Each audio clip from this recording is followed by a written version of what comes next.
Klenotnica v prízemí Turzovho paláca a Hradná dvorana v jeho podkroví sú dva nové priestory, ktoré dnešný deň otvára Oravský hrad.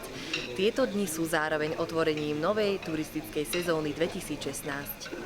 Je to jednak podkrovie, ktoré bude slúžiť aj ako expozícia, kde momentálne bude prezentovaná expozícia v umení o Oravskom hrade, to znamená, budú tam také vzácne veci ako maľby od Janka Alexieva a ďalších.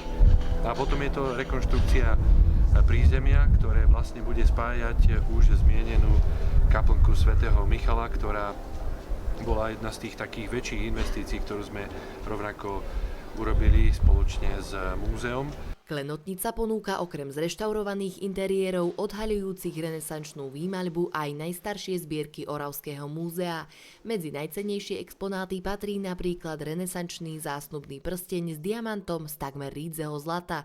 Ten sa našiel priamo na Oravskom hrade v Turzovskej krypte. Najväčším lákadlom sú textílie z hodvábu, ktoré sa prisudzujú Jurajovi Turzovi. Máte pred sebou, dámy a páni, kolekciu zreštaurovaných renesančných šiat, ktoré sa nosili, respektíve ktorých boli pochovaní ľudia v 17. storočí. Takže sa jedná o veľmi cenné textílie, ktoré prostredie kaplnky svätého Michala zachovalo pre nás v takom stave, že bolo priam žiaduce ich dať reštaurovať a takýmto spôsobom prezentovať vlastne pre návštevníkov, teraz už aj pre návštevníkov Oravského hradu. Pohrebné textílie, ktoré je to unikátny zbierkový predmet, ktorý nemôže byť nasvietený viac ako 2,5 hodiny denne, čiže tam bude úplne špecifický režim. A môže tam ísť po skupinách maximálne do 20 ľudí. My vlastne ako múzeum budeme unikátom v rámci celej Európy, pretože na Európe sa nachádza 5 takýchto múzeí, kde sa nachádzajú takéto zachované textílie.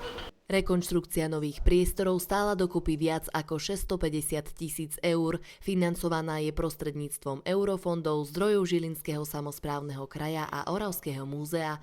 Otvorením nových priestorov sa sprístupnil veľký a malý okruh, ktorého výberom si návštevníci určia časť hradu, ktorú chcú vidieť. Celá prestavba bola starostlivo monitorovaná pracovníkmi Krajského pamiatkového úradu v Žiline, ktorí dohliadali na všetky etapy adaptácie tohto priestoru na tie, ktoré ste mali možnosť vidieť.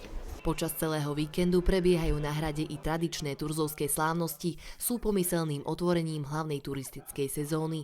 Na návštevníkov čaká slávnostný historický sprievod, svätá omša v hradnej kaplnke svätého Michala a program s názvom Príbeh rodiny Turzo. Nové hradné priestory budú návštevníkom sprístupnené už od nedele 1. mája.